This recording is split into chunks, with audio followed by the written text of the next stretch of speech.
ito. Simulan natin ang ating pagdiriwang sa ngalan ng Ama at ng Anak at ng Espiritu Santo. Amen.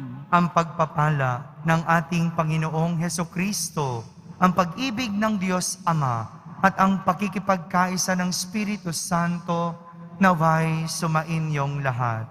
At sumayo rin. Minamahal kong mga kapatid, ipinagdiriwang natin ngayon ang dakilang kapistahan ng pag-akyat ng Panginoon sa langit. Bagamat siya'y nakaluklok sa kaluwalhatian ng langit, sa kanan ng Ama, hindi niya tayo iniiwan o tumatalikod sa pagiging tao. Patuloy siyang namamagitan para sa atin at nagbibigay ng pag-asa. Siya ang nagsugo ng Espiritu Santo para tulungan tayo sa ating paglalakbay dito sa lupa. Ngayong araw na ito, ang ika-56 na Catholic Communication Sunday na may temang Listening with the Ear of the Heart. Si Jesus, ang ating gabay sa wastong paggamit ng mga modernong pamamaraan at kagamitan ng pakikipagtalastasan na maaaring maging daluyan ng katotohanan at mabuting balita.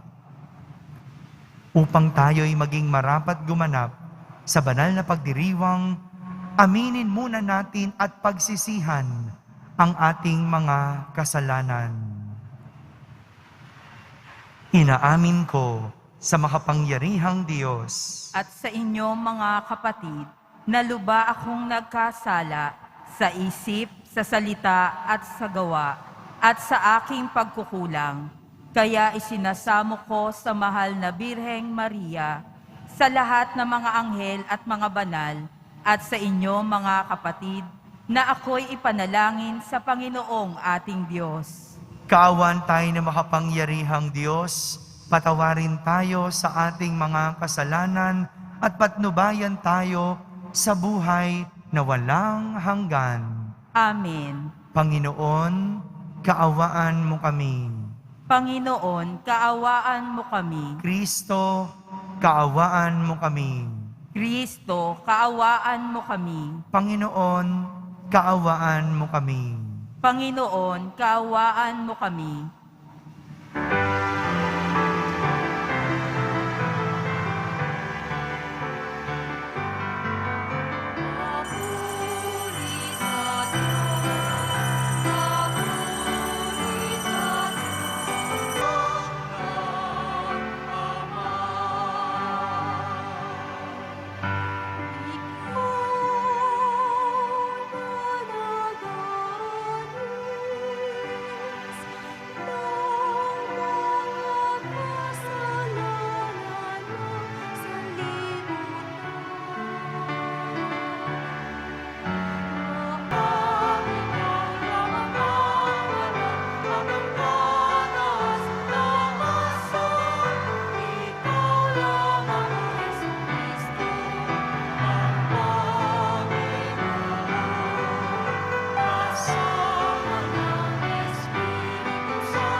Manalangin tayo. Ama naming makapangyarihan, gawin mo kami ay magkaroon ng banal na kagalakan at makapagdiwang ng may utang na loob, sapagkat ang iyong anak na aming manunubos ay siyang tagapaghanda ng aming pananahan, ng kanyang pinanggalingan upang kami panguluhan at kanyang tinunguhan upang maging pag-asa kailanman ng sambayanan niyang kanya ring katawan.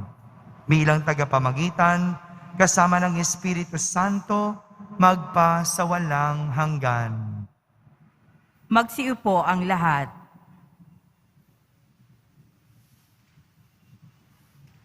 Pagbasa mula sa mga gawa ng mga apostol. Mahal na Teofilo, isinalaysay ko ang aking unang aklat, ang lahat ng ginawa at itinuro ni Jesus buhat sa pasimula hanggang sa araw na siya'y umakyat sa langit.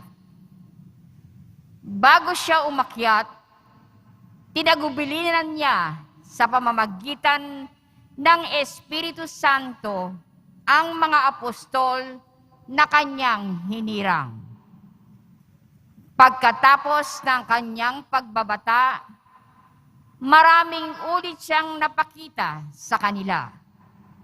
Sa gayon, napatunayang siya'y buhay. Napakita siya sa kanila sa loob ng 40 araw at nagturo tungkol sa paghahari ng Diyos. At samantalang siya'y kasama-sama pa nila, kanyang tinagubilinan sila. Huwag muna kayong aalis sa Jerusalem. Hintayin ninyo roon ang ipinangako ng Ama na sinabi ko na sa inyo. Nagbinyag nga sa tubig si Juan, ngunit di na magtatagal at bibinyagan kayo sa Espiritu Santo. Kaya't nang magkasama-sama si Jesus at ang mga alagad, nagtanong ang mga ito, Panginoon, itatatag na ba ninyong muli ang kaharian ng Israel?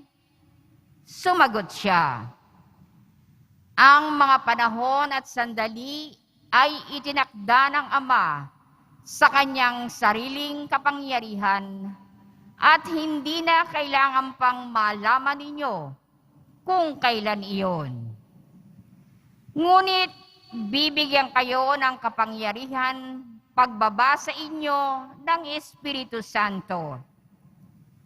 At kayo'y magiging mga saksi ko sa Jerusalem, sa buong Judea, at Samaria, at hanggang sa dulo ng daigdig. Pagkasabi nito, siya'y iniakyat sa langit, samantalang nakatingin sila sa kanya. At natakpan siya ng ulap. Habang sila'y nakatitig sa langit, 2 lalaking nakaputi ang biglang tumayo sa tabi nila. Mga taga-Galilea, sabi nila, bakit kayo narito at nakatingala sa langit? Itong si Jesus na umakyat sa langit ay magbabalik tulad na nakita ninyong pag-akyat niya.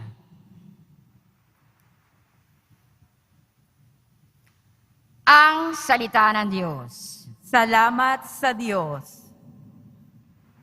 Habang umaakyat ang Diyos, ang tambuli tumutunog. Habang umaakyat ang Diyos, ang tambuli tumutugtog. Magdiwang ang lahat ng mga nilikha. Pumalakpak kayong may awit at tuwa. Bilang pagpupuri sa Diyos na dakila, ang Diyos na poon kataas-taasan, ay dakilang haring dapat katakutan. Siya'y naghahari sa sangkatauhan. Habang umaakyat ang Diyos, ang tambuli tumutunog. Umakyat sa trono ang Panginoong Diyos. Hatid ng tambuling malakas ang tunog. Masayang sigawan ang ipinangsuog. Purihin ng Diyos, siya ay awitan. Awitan ang hari, siya'y papurihan. Habang umaakyat ang Diyos, ang tambuli tumutunog. Ang Diyos, siyang hari ng lahat ng bansa. Awita't purihin ng mga nilikha. Maghahari siya sa lahat ng bansa, magmula sa tronong banal at dakila. Habang umaakyat ang Diyos, ang tambuli tumutunog.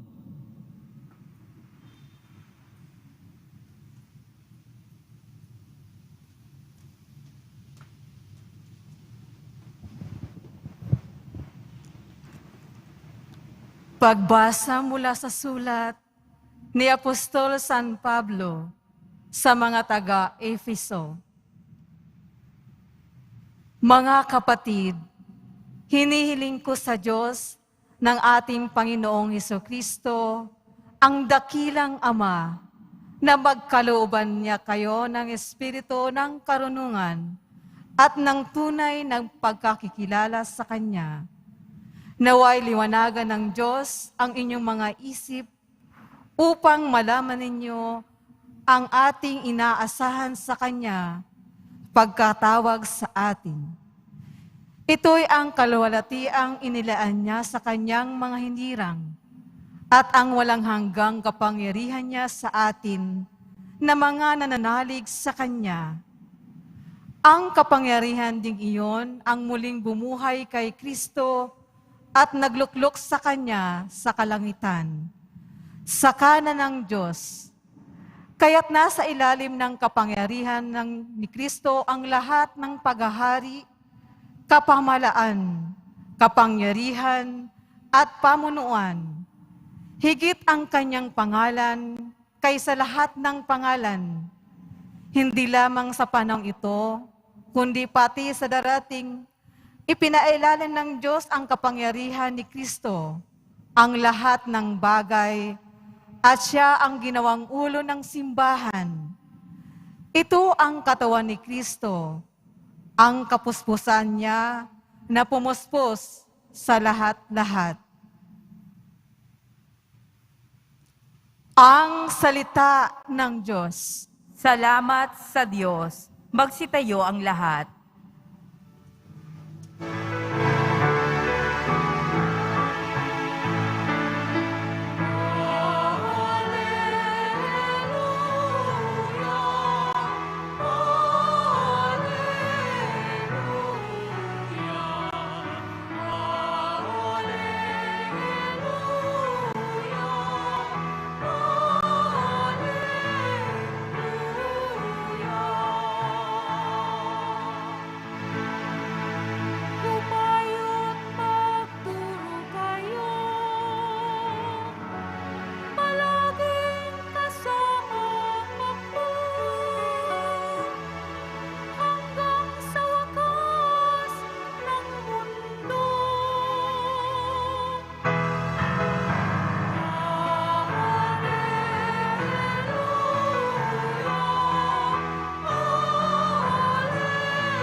Sumainyo ang Panginoon.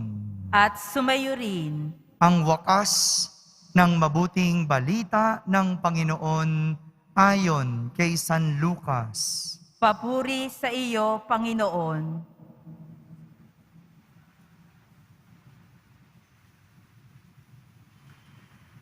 Noong panahong iyon, Sinabi ni Jesus sa kanyang mga alagad, ganito ang nasusulat, kinakailangang magbata ng hirap at mamatay ang Mesiyas at muling mabuhay sa ikatlong araw. Sa kaniyang pangalan, ang pagsisisi at kapatawaran ng mga kasalanan ay dapat ipangaral sa lahat ng bansa, magmula sa Jerusalem. Kayo ang mga saksi sa mga bagay na ito. Tandaan ninyo, susuguin ko sa inyo ang ipinangako ng aking Ama. Kaya't huwag kayong aalis sa lungsod hanggang hindi kayo napagkakalooban ng kapangyarihan mula sa itaas. Pagkatapos, sila'y isinama ni Jesus sa labas ng lungsod. Pagdating sa Betania, itinaas niya ang kanyang mga kamay at pinagpala sila. Samantalang iginagawad niya ito, siya na may lumalayo paakyat sa langit.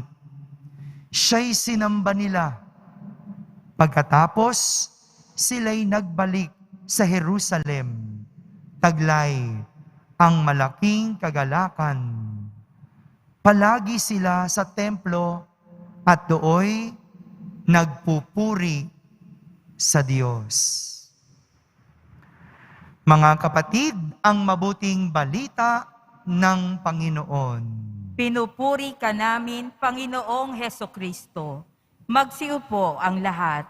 Isang magandang araw po sa inyong lahat. Pakibati mo ang katabi mo ng magandang araw. Ngayong araw na ito, ipinagdiriwang natin ang kapistahan ng pag-akyat ni Jesus sa langit. Sabihin niyo po, pag-akyat sa langit. Matapos muling mabuhay ni Jesus ng 40 araw, siya ay umakyat sa langit. Kaya naman, ang pag-akyat ni Jesus sa langit ay isang katuparan, isang katapusan ng kanyang misyon dito sa lupa. Katuparan dahil noong si Jesus ay nabubuhay sa lupa, wala siyang sinayang na panahon. Ginugol niya ang kanyang buhay upang tuparin ang kanyang misyon, ang ipangaral ang salita ng Diyos. Sa kanyang pangangaral, marami siyang naranasan. Andiyaang itinaboy si Jesus, kinutya, inusig, pinagkanulo, at sa huli, pinapatay. Ngunit, hindi naman lahat malungkot, hindi lahat masalimuot ang naging karanasan ni Jesus. Dahil mayroon din namang tumanggap, meron ding sumunod, at meron ding nanampalataya sa Kanya nang dahil sa pagtupad sa Kanyang misyon. Ang Kanyang misyon, ipangalat ang salita ng Diyos. Lahat ito tinupad ni Jesus. Lahat ito naranasan ni Jesus. Masama man o mabuti, ang mahalaga, tinupad ni Jesus ang kanyang misyon. Kung gayon, ang ating misyon pala ay may kaugnayan sa pag-akyat natin sa langit. Sino po ang gustong umakyat sa langit? Taas nga ang kamay.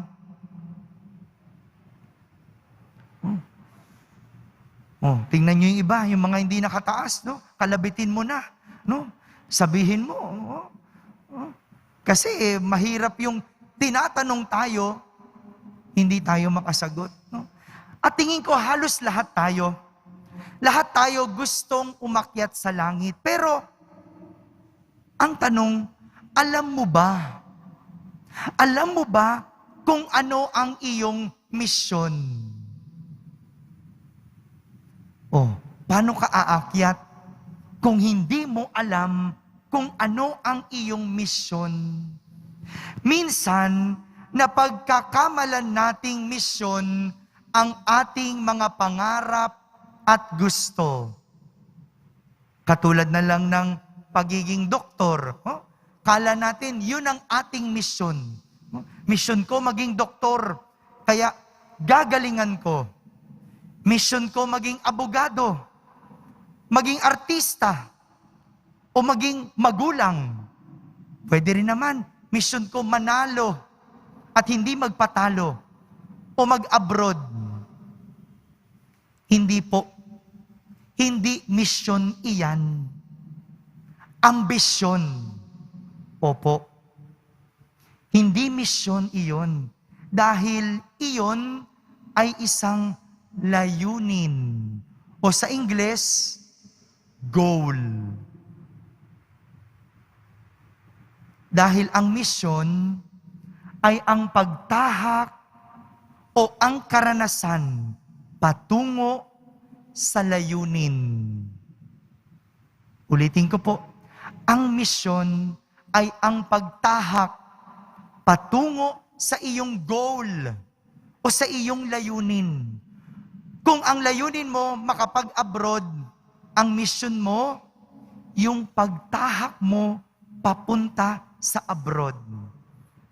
Kung ang mission mo, ang goal mo ay ang pagiging doktor.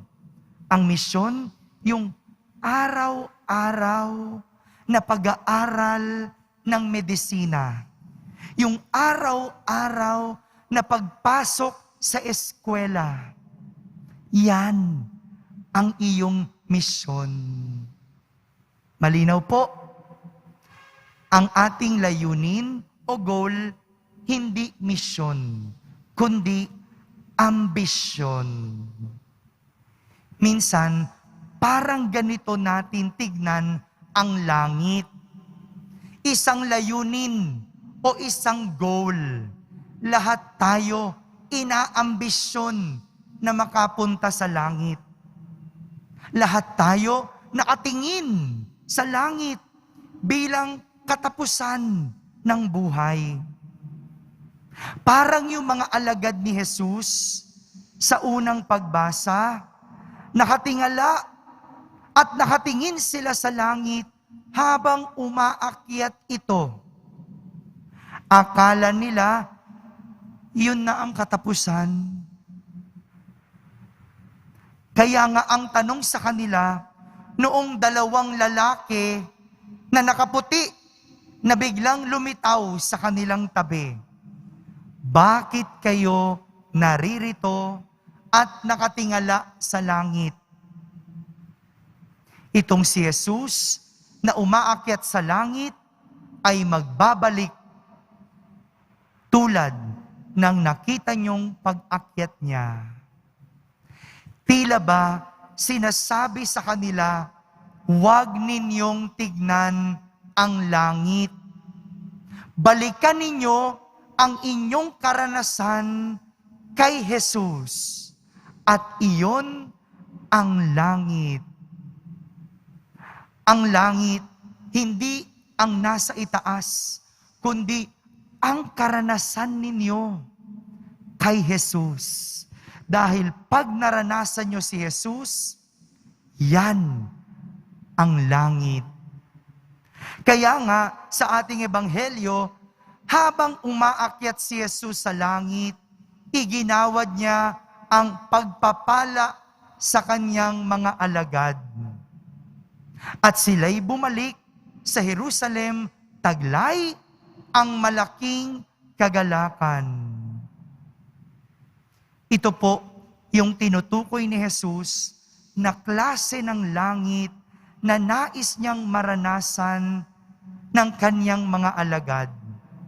Isang malaking kagalakan dahil si Jesus ay naranasan. Alam niyo po, noong isang linggo, mapalad kami na kami ay nakarating sa Holy Land. No? Kasama namin yung ilang mga ihos, no, ilang mga deboto. Nung isang linggo, kami ay pumunta sa Holy Land. At sa mismong pinangyarihan ng pag-akyat ni Jesus sa Betania, doon kami nanirahan. Pinuntahan namin yung bundok kung saan umakyat si Jesus sa langit. Yung pakiramdam na parang nasa langit ka rin. Kasi naranasan mo si Jesus. Naramdaman mo si Jesus. Yun yung pakiramdam ko na langit. Yung langit, wala sa itaas noon.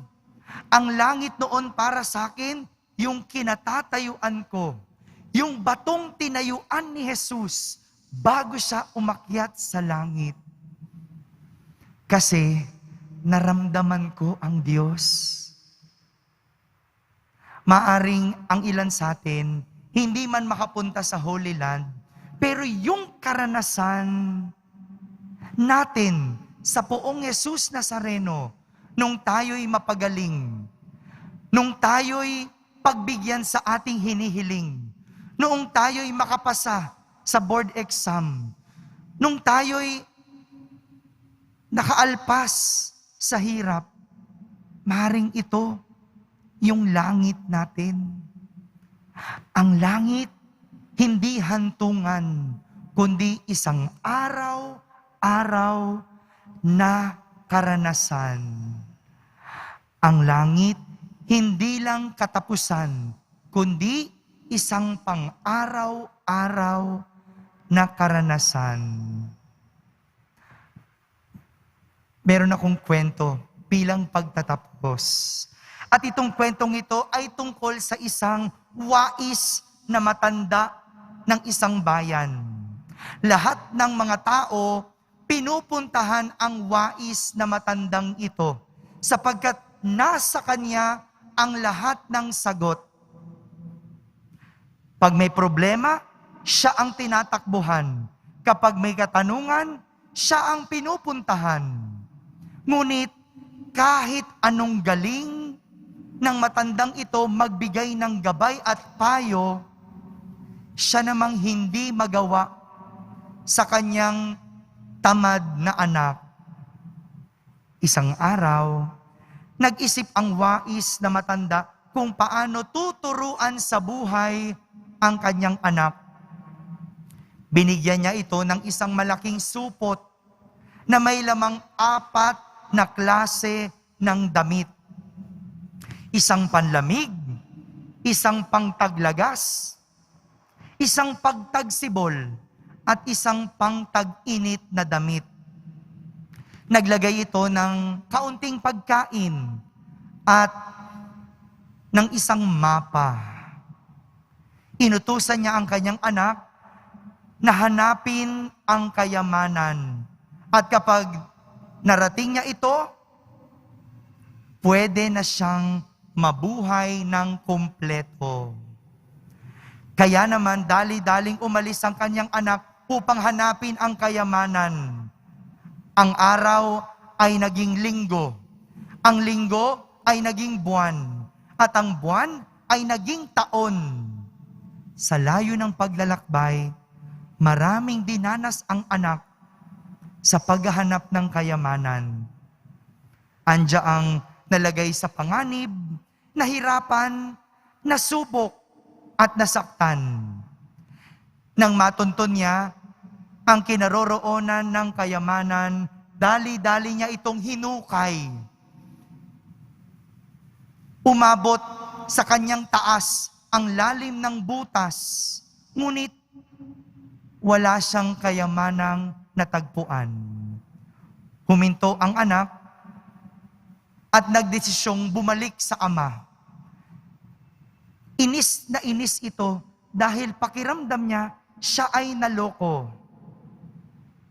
Mabilis siyang nakabalik sa kanilang tahanan sapagkat alam na niya kung ano ang gagawin sa mga hirap na kanyang dinanas. Kumbaga, nadaanan na niya ang lahat ng hirap. Alam na niya kung paano ito pagdaanan. Kaya pag-uwi sa kanilang tahanan, tinanong siya ng kanyang ama, "Nakita mo ba ang kayamanan?" Sumagot ang anak, "Wala namang kayamanan, pero marami akong naging karanasan.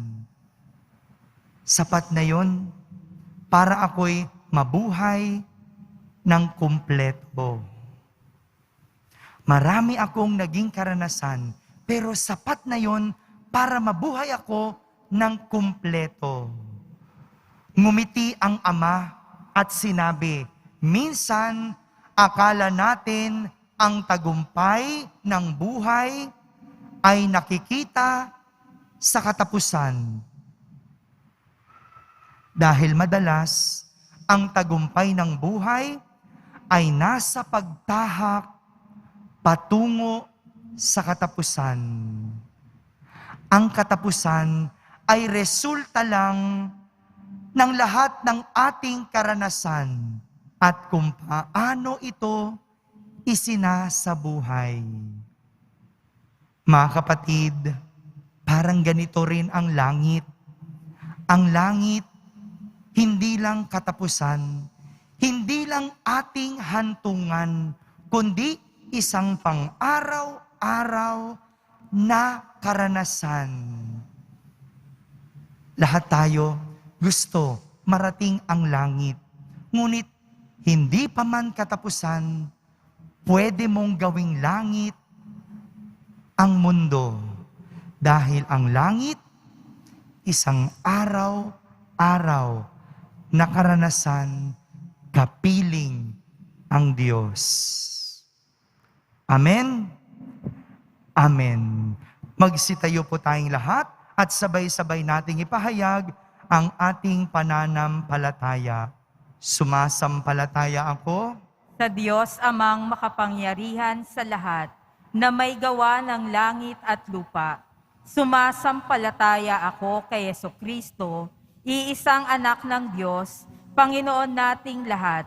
Nagkatawang tao siya, lalang ng Espiritu Santo, ipinanganak ni Santa Mariang Birhen, pinagpakasakit ni Poncio Pilato, ipinako sa krus na matay inilibing, nanaog sa kinaroroonan ng mga yumao, nang may ikatlong araw na buhay na maguli, umakyat sa langit, naluklok sa kanan ng Diyos amang makapangyarihan sa lahat.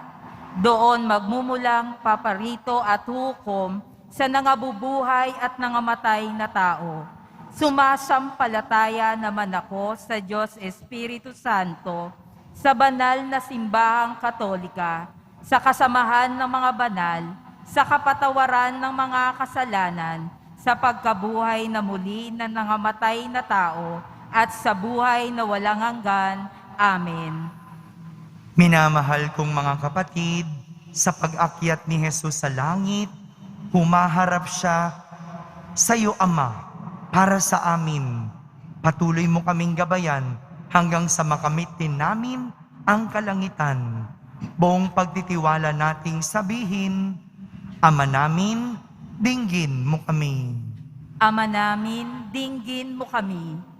Ama, lagi mo nawang gabayan ang aming Santo Papa, mga obispo at tanang kaparian, upang manatili silang tapat na saksi at tagapagpahayag ng pananampalataya na siyang magbubuklod ng mga mananampalataya sa buong mundo. Manalangin tayo. Ama namin, dinggin mo kami. Ama, akayin mo tungo sa kapayapaan ang bawat leader ng mga bansa sa mundo upang matigil na ang anumang banta ng giyera, kaguluhan, at anumang di pagkakaintindihan. Manalangin tayo. Ama namin, dinggin mo kami.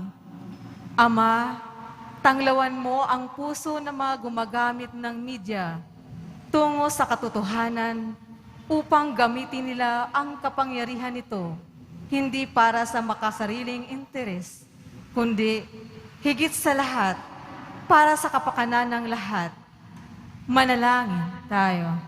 Ama namin, dinggin mo kami. Ama, mapabilis at maging mas mabisa nawa ang pagpapahayag ng mabuting balita ng kaligtasan sa lahat ng panig ng mundo sa pamamagitan ng makadiyos at makataong paggamit ng media. Manalangin tayo.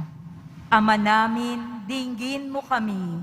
Ama, salubungin mo nawa sa langit ang mga kapatid naming yumauna, nananalig sa pangako na iyong muling pagkabuhay. Manalangin tayo. Ama namin, dinggin mo kami. Sa katahimikan, ating ilapit sa Diyos ang ating mga pansariling kahilingan.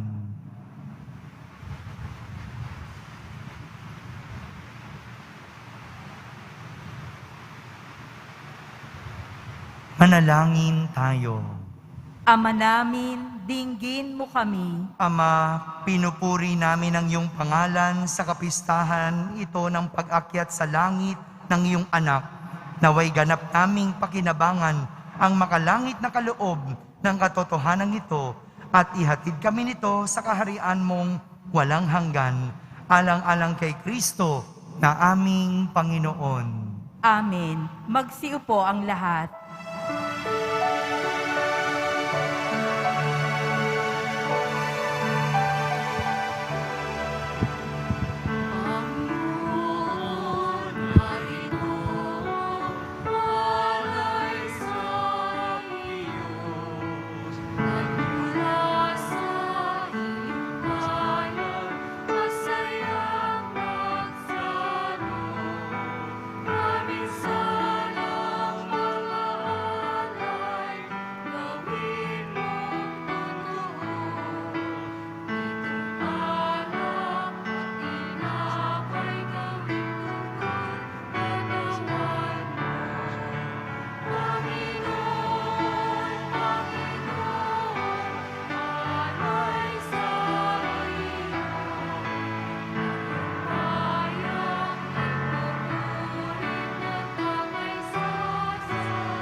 Magsitayo ang lahat.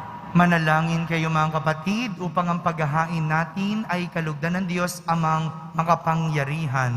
Tanggapin nawa ng Panginoon itong paghahain sa iyong mga kamay, sa kapurihan niya at karangalan, sa ating kapakinabangan at sa buong sambayanan niyang banal. Ama naming lumikha, pakundangan sa pag-akyat ng anak mong mahal, ginaganap namin ang paghahain ng may kapakumbabaan at ipagkaloob mong sa ganitong pagpapalitan ng mga kaloob mo at ng aming mga alay, kami ay makasalo sa pagkabuhay at pag-akyat sa kalangitan sa pamamagitan ni Jesucristo kasama ng Espiritu Santo magpasawalang hanggan.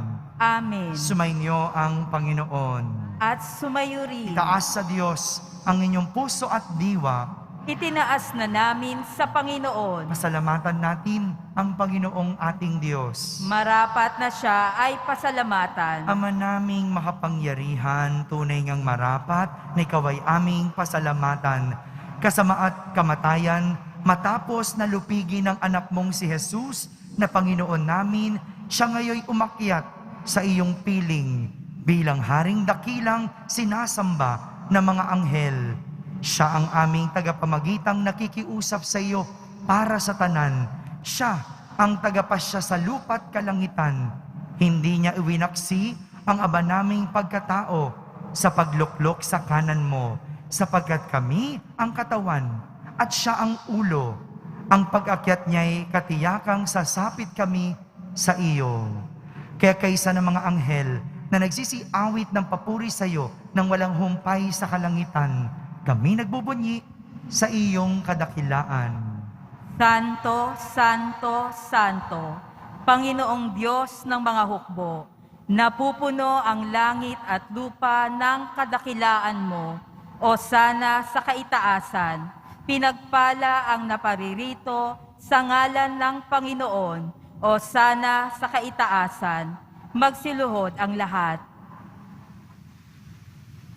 Ama naming banal, ikaw ang bukal ng tanang kabanalan. Kaya't sa pamagitan ng iyong Espiritu ay gawin mong banal ang mga kaloob na ito upang para sa amin ay maging katawan at dugo ng aming Panginoong Hesukristo. Bago niya, pinagtiis ang kusang loob na maging handog, hinawakan niyang tinapay, pinasalamatan kanya, pinaghati-hati niya iyon, hiniyabot sa kanyang mga lagad, at sinabi, tanggapin ninyong lahat ito at kanin. Ito ang aking katawan na inihahandog para sa inyo.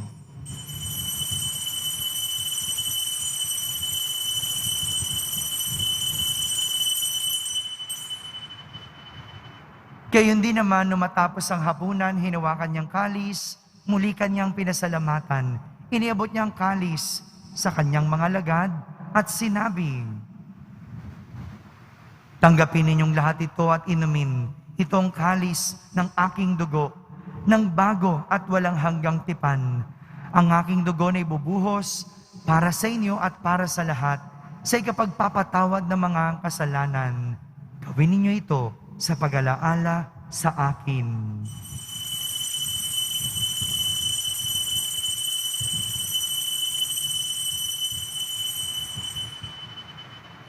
Magsitayo ang lahat. Ipagbunyi natin ang misteryo ng pananampalataya. Si Kristo'y namatay, si Kristo'y nabuhay, si Kristo'y babalik sa wakas ng panahon. Ama, ginagawa namin ngayon ang pag-alaala sa pagkamatay at muling pagkabuhay ng iyong anak. Kaya't inaalay namin sa iyo ang tinapay na nagbibigay buhay at ang kalis na nagkakaloob ng kaligtasan.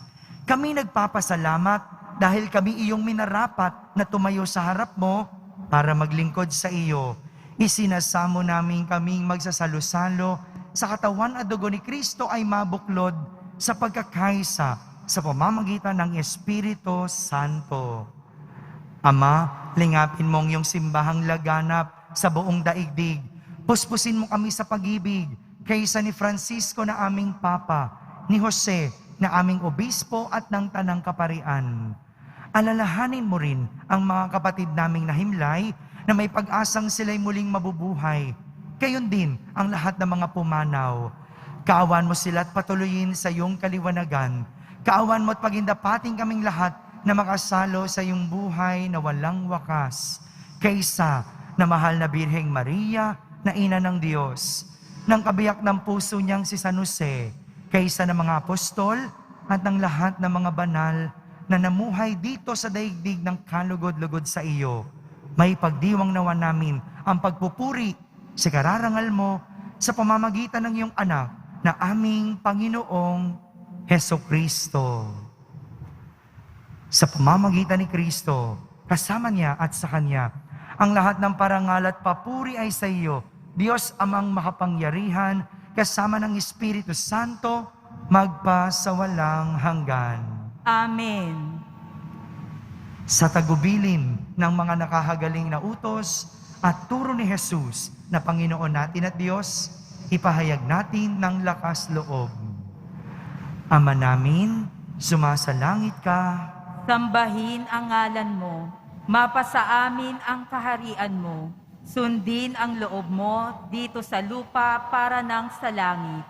Bigyan mo kami ngayon ng aming kakanin sa araw-araw at patawarin mo kami sa aming mga sala para nang pagpapatawad namin sa nagkakasala sa amin, at huwag mo kaming ipaintulot sa tukso, at iadya mo kami sa lahat ng masama. Hinihiling namin kami iadya sa lahat ng masama, pagkalooban ng kapayapaan araw-araw, iligtas sa kasalanan at ilayo sa lahat ng kapahamakan, samantalang aming pinananabikan ang dakilang araw ng pagpapahayag ng tagapagligtas naming si Heso Kristo. Sapagkat iyo ang kaharian, at ang kapangyarihan, at ang kapurihan, magpakailanman. Amen. Panginoong Heso Kristo, sinabi mo sa iyong mga apostol, kapayapaan ang iniiwan ko sa inyo, ang aking kapayapaan ang ibinibigay ko sa inyo. Tunghayan mo ang aming pananampalataya, at huwag ang aming pagkakasala. Pagkalooban mo kami ng kapayapaan at pagkakaisa ayon sa iyong kalooban, kasama ng Espiritu Santo, magpasawalang hanggan. Amen. Ang kapayapaan ng Panginoon ay laging sumainyo. At sumayo rin. Magbigayin kayo ng kapayapaan sa isa't isa. Kapayapaan po para sa lahat. Kordero ng Diyos na nag-aalis ng mga kasalanan ng sanlibutan, maawa ka sa amin. Kordero ng Diyos na nag-aalis ng mga kasalanan ng sanlibutan, maawa ka sa amin. Kordero ng Diyos na nag-aalis ng mga kasalanan ng sanlibutan, ipagkaloob mo sa amin ang kapayapaan. Magsiluhod ang lahat. Ito ang kordero ng Diyos. Itong nag-aalis ng mga kasalanan ng sanlibutan. Mapalad ang mga inaanayahan sa kaniyang piging. Panginoon, hindi ako karapat-dapat na magpatuloy sa iyo, ngunit sa isang salita mo lamang ay gagaling na ako. Ang katawan ni Kristo. Amen.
Ama naming mapagmahal, pinagkalooban mo kami ng pagkakataon na akuin sa lupa ang ginagawa mo at nilalayon.